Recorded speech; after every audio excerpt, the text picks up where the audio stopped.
I like to say human performance nutrition is a higher form of sports nutrition because it fuels for physiological performance first and sports performance second. Let me tell you what I mean by that. You got to have your physiology working. You got to have your physiology performing. Most athletes don't understand that they have to have sort of physiological vitality and have their body be able to handle the stresses of training, handle the stresses of performing.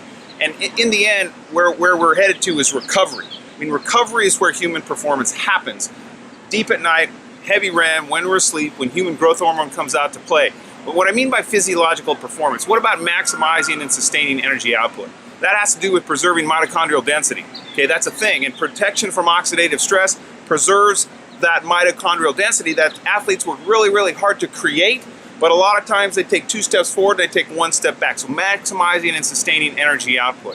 What about reduction of inflammation? Anytime you tear down your body, anytime you break down your body, you're going to have a chronic or incremental inflammatory response. And if you can blunt that, if you can reduce that, that's a performance advantage.